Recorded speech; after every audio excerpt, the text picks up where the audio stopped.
Mirasee. Showing is really powerful, right? It makes it a lot more concrete and easy to understand. You can envision yourself doing it if you see someone else do it. And it's also cool to demonstrate things live because then people can see like she's doing it on the spot, right? This is not some elaborately scripted thing. It's a real thing that anyone can do with practice. Hello, and welcome to Course Lab, the show that teaches creators like you how to make better online courses. I'm Danny Iny, the founder and CEO of Mirasee, and I'm here with my co-host, Abe Crystal, the co-founder of Rizuku. Hey, Danny. In each episode of Course Lab, we showcase a course and creator who is doing something really interesting, either with the architecture of their course or the business model behind it, or both. Today's guest is a good friend and colleague who I've had the pleasure of working with for a very long time, very closely, Lisa Bloom. Lisa is the founder of Story Coach. She's one of Mirasee's master coaches, and she is the director of our ACES Business Acceleration Program. Lisa, welcome. Thank you. It's great to be here. So, you, Abe, and I all go way back. We've known each other for a decade. But for our listeners who may not know you, who are you? What do you do? Tell us the story. Sure. So Story Coach came out of an attempt for me to rediscover what I wanted to do in the world after coming out of a corporate career. Reluctantly going into coaching because I wasn't sure it was a real thing at that time, but also realizing that I kind of discovered storytelling and felt like there was a really interesting connection between storytelling and coaching, and began to play with this idea of how do we discover and create the reality around us through the stories we tell, on the one hand, and then also realizing in the coaching world that coaches were just not that great at talking about what they do in a compelling way. They weren't telling a good story. And so I saw that there was a gap and a possibility to help people tell better stories so that they could attract clients, so that they could really show up in a different way in their business and be more compelling to their ideal clients. That's kind of where it started. And almost immediately with courses, because I was at a point in my life where I didn't want to be out traveling anymore. I didn't want to be in the corporate world. I had a young family, young kids, and it just made sense to try and do something online, even though I didn't quite know what that meant at that time. So how did that idea of, I don't want to travel, I want to do something online, I think an online course, whatever that may be, is the right answer. How did that then translate into your first online course? And then how did you evolve from there into, I know there have been many iterations since then. Tell us about that journey. Right. Well, initially, and this is kind of going to age me and the work, initially my online courses were through teleseminars, if you remember the day. It wasn't video, it was just phone calls essentially. And it was putting together materials and somehow using email and maybe using some shared documents to get materials out. That's really where I started. But what I understood early on, and I understood this actually through my coach training, was that it was possible to create a really powerful learning environment and even intimacy in a situation that was virtual, which seemed impossible. And to me and to everybody around me, people would say to me, "You're crazy. How can you expect to sell things and actually have a coaching practice if you're trying to do that overseas and with people around the world?" So that's where it started. But then with time and with technology, everything became more accessible, more cheap to do things, more affordable. And of course, daring to turn on the video, daring to actually show up made a big difference. And so that evolved into different iterations of courses. But very early on, I got a fantastic piece of advice from, in fact, the organization that I learned coaching through, where they said, maybe you should align yourself with other organizations. So for example, one of my earliest courses, I got accredited by the International Coach Federation. And that gave me both the courage and the legitimacy to go out there in a bigger way and put this course together.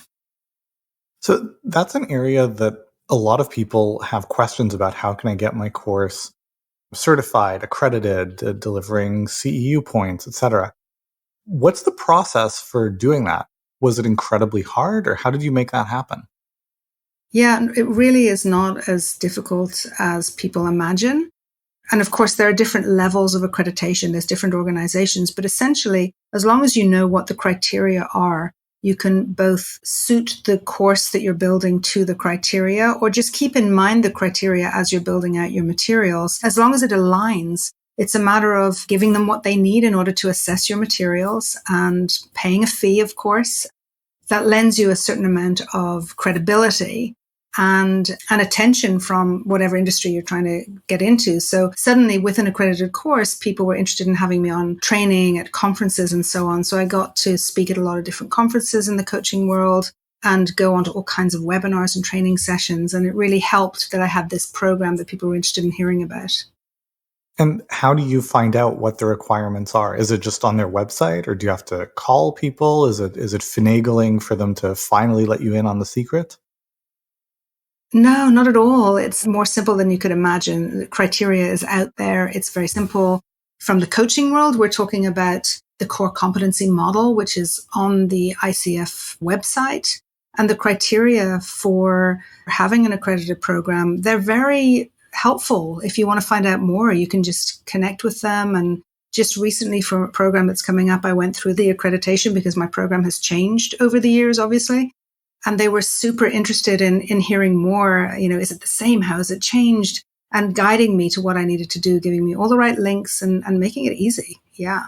So it's much simpler than I thought. And it's much more impressive than I thought it was going to be when I started talking about it. People were like, oh, wow, that sounds amazing, as if it's this incredibly complicated process. And it's involved, and you have to make an effort, and you have to really understand your materials and understand the connection. But, you can't fake it. You've got to make sure that it actually does integrate with what they're trying to teach. But once it's aligned, it's pretty straightforward. Awesome. So, it's been a long journey. You've been producing online courses for a long time.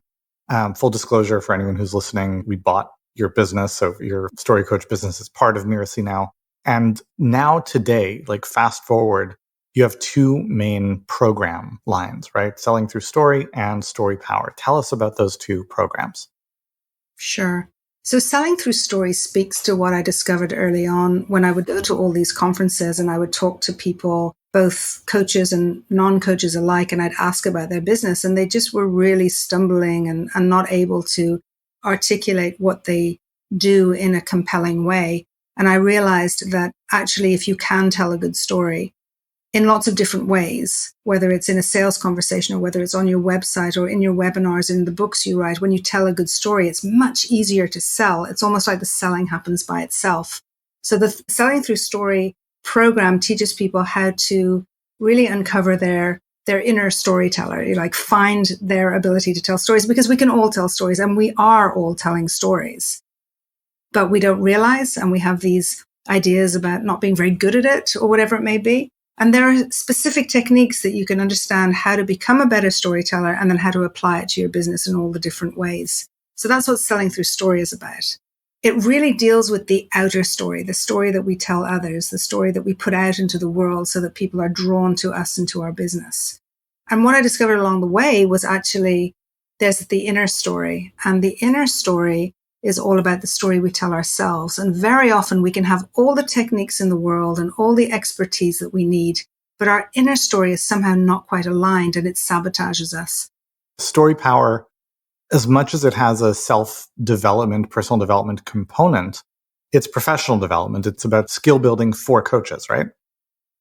Absolutely. It's really about looking at how do I become the coach I want to be? How do I build the business that I most desire to build? Because if I have all the systems and the processes and the techniques, but my inner story is stopping me, then I'm not going to get there. So Story Power is about, on the first level, really understanding what are the stories that are holding me back and how do I transform them? And then for people who are as just amazed and empowered by this as I think they're going to be, they're also going to want to be able to do that for their clients as coaches, to be able to help their clients transform whatever they're trying to change. Because I do believe the need for coaches is bigger than ever before. The demand is out there, and yet coaches are still struggling.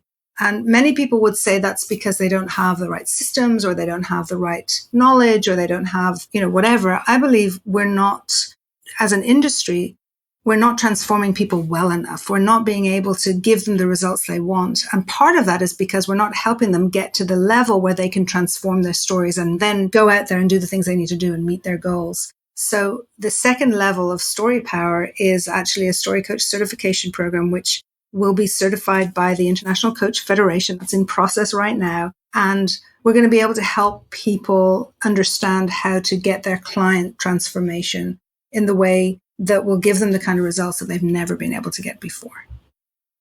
Well, I guess, can you talk about two aspects of that, and we can take them in either order?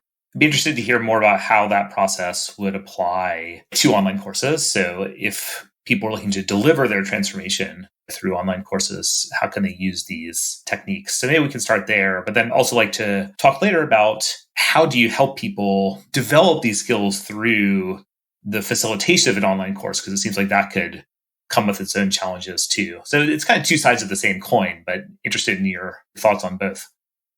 Yeah, well, I think coaching as a profession, the modality is not as important. You can do it through online courses. You can do it through one-on-one in person. You can do it online. I built my business from day one online.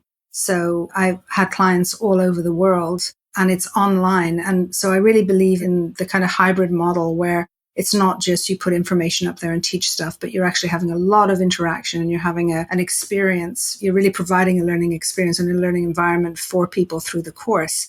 And so to be able to get to the story level, the inner story level, it's going that level deeper. And there's a way to get to that through the kinds of interactions we design in the program. But I think for coaches to be able to get the kind of outcomes they want for their clients, they're going to have to get to that level.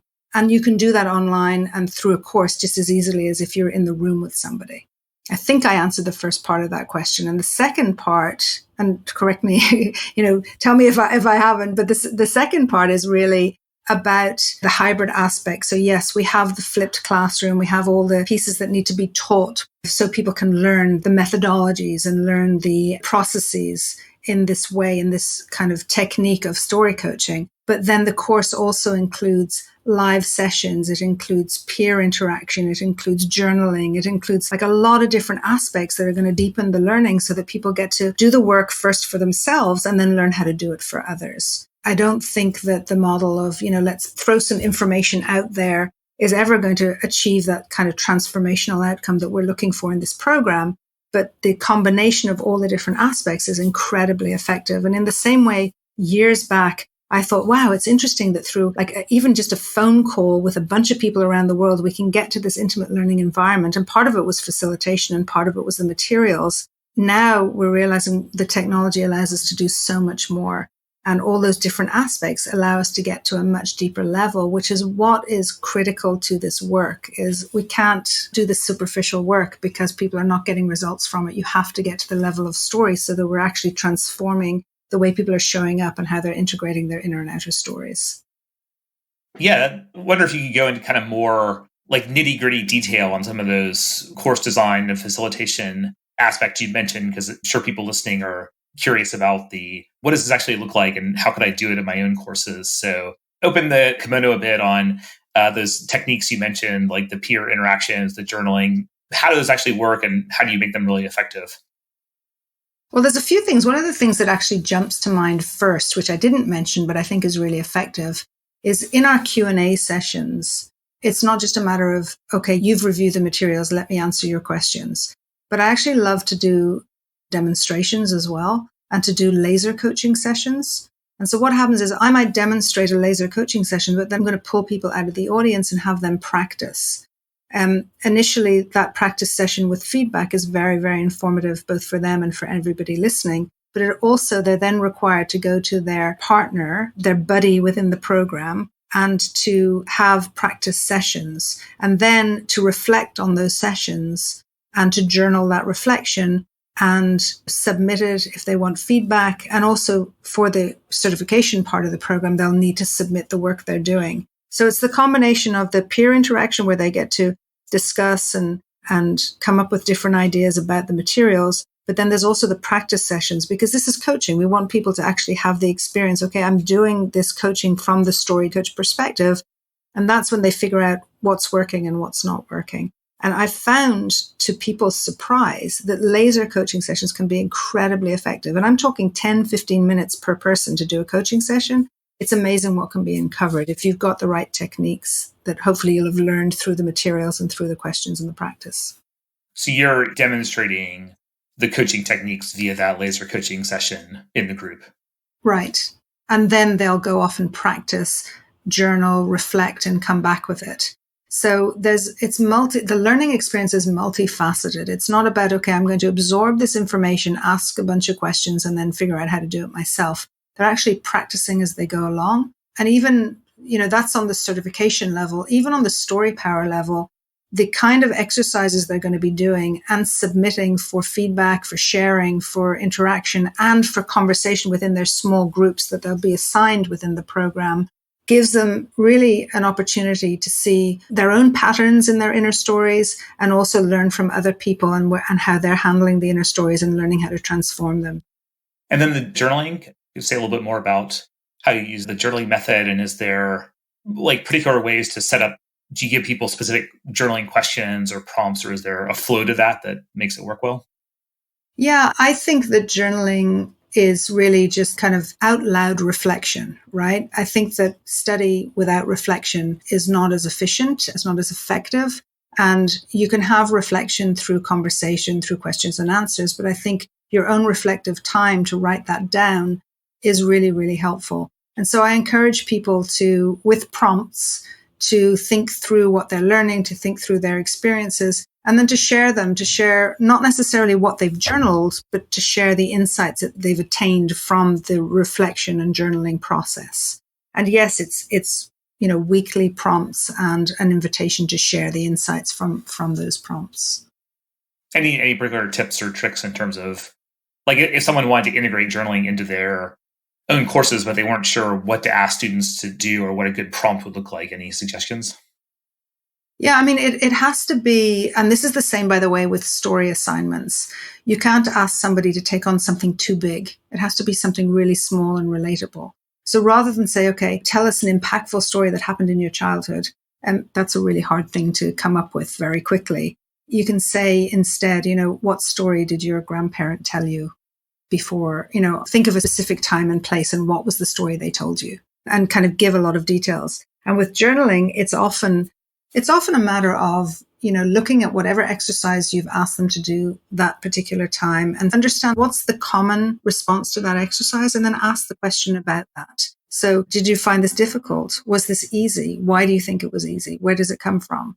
So there's a lot of little prompts. It's almost like a little voice that accompanies them through their reflective process. Some people take to journaling, they love it. And one of the things I think is super important is not to require them to journal. You've got to do 2 or 3 pages. It's like, write down 3 sentences. Everybody can write down 3 sentences, but the process of getting it out of your head and onto the page or onto the screen is a whole different process. It's the same in storytelling. The story that's in your head is very different to the story you write down, which is very different to the story you tell out loud. And so I like people to recognize that the reflection is in their head, the journaling is on the page, and then hopefully they're going to get to the point where they can tell that as a story.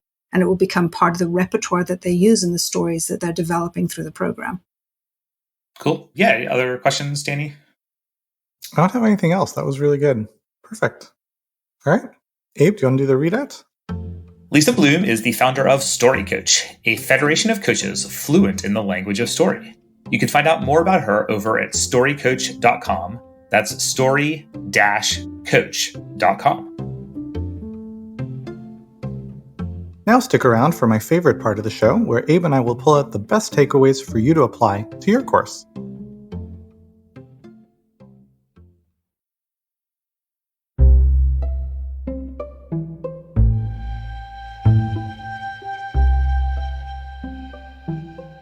Abe, where shall we begin? Yeah, lots to talk about here.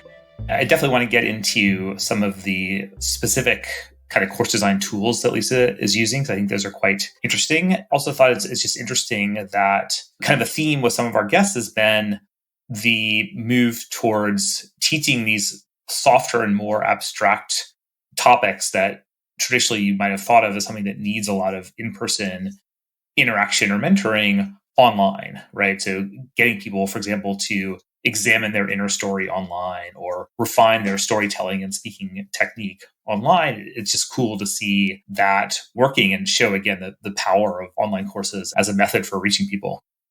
Absolutely. Yeah, there were a few takeaways for me on the course design side. Lisa described the course as multifaceted, and there's a lot going on. There's the flipped classroom, there are the lessons, there's the group coaching, there's the peer-based interactions, there is the journaling, there's the laser coaching. But I think it's worth noting that it is very multifaceted, and there's a lot of best practices kind of thrown in there, but they're also very well integrated, right? One flows to the next, flows to the next, flows to the next. So there's redundancy. One thing builds on top of the next. And there's also an opportunity of, this one doesn't work for me so well, I'll just skip ahead. And there's still a strong net to catch the student and keep them moving forward. I thought that was really well designed and well implemented. On the business model side, what jumped out to me was the whole discussion around accreditation and how often we avoid things that seem amorphous or that we just don't know what the contours of it are. But it sounds like this is one of those areas where, for the right course creators serving the right target customer, spending a few hours digging into it and kind of figuring it out could be very, very powerful in terms of the acceleration it could bring to the business, in terms of the credibility, in terms of the additional value factor, et cetera.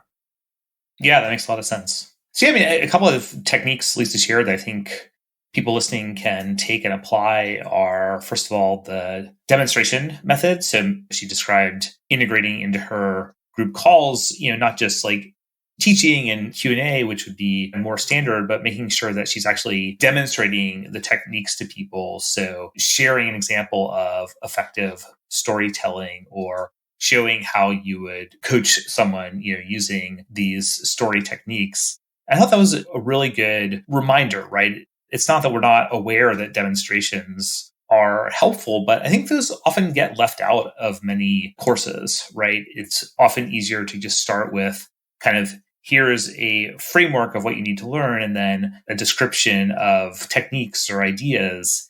And you might not get around to kind of showing it in action, but showing is really powerful, right? It makes it a lot more concrete and easy to understand. You can envision yourself doing it if you see someone else do it. And it's also cool to demonstrate things live, because then people can see like, oh, this is like, she's doing it on the spot, right? This is not some, elaborately scripted thing. It's a real thing that anyone can do with practice.